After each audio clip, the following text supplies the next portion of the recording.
Hi guys, today I'm just out having a meeting with my business partner. He's in deep thought at the moment. But today I just wanted to talk around emotional intelligence. We put so much importance on intellectual intelligence, and yet you can still go pretty far in life even if you don't have a GCSE to your name.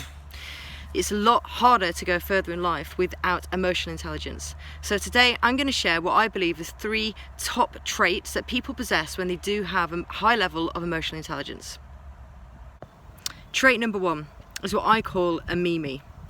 So many people, when they're talking to somebody else, they'll ask a question, and no matter what that reply is, they immediately respond again with something about themselves. They immediately block the other person for having that flow of communication. They're basically subtly telling the other person is that I'm way more interested in myself than you. It's so much more powerful to allow the conversation to stay on the other person. So just continue asking questions, keep asking further questions, and see where the conversation goes, and see how far you can take it without talking about yourself. Trait number 2, interrupting. This is my personal pet hate. I absolutely hate it. When I'm in a conversation with somebody who's a serial interrupter, I find it personally unbearable. It absolutely screams that the person is categorically not listening to a word that you're saying.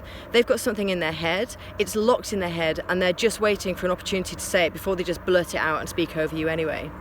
The beauty of in a conversation is that you actually feel heard, and when you're interrupting somebody, the other person does not feel heard. What's also very important is that when you're talking to somebody, more than often the most important thing that the other person needs to say happens at the end of what they're saying.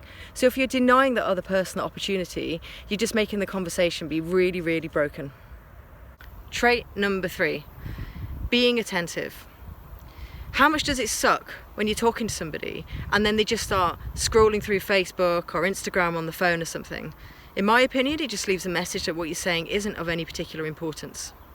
However, compare that to when you're talking to somebody. They sit back in the seat, they put the pen down, they put the book down, they put down whatever they're doing, they make eye contact, and they just listen to you.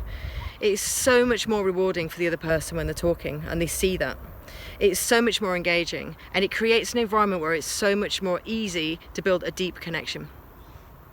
So I've just shared 3 traits that I believe are typical traits of somebody with high level of emotional intelligence, but there's plenty more. I'm curious to know how well you think you do these particular 3 things, and what other things you think somebody with high emotional intelligence holds. As usual, if you found this useful, please like it or share it, but other than that, have a good week. Cheers!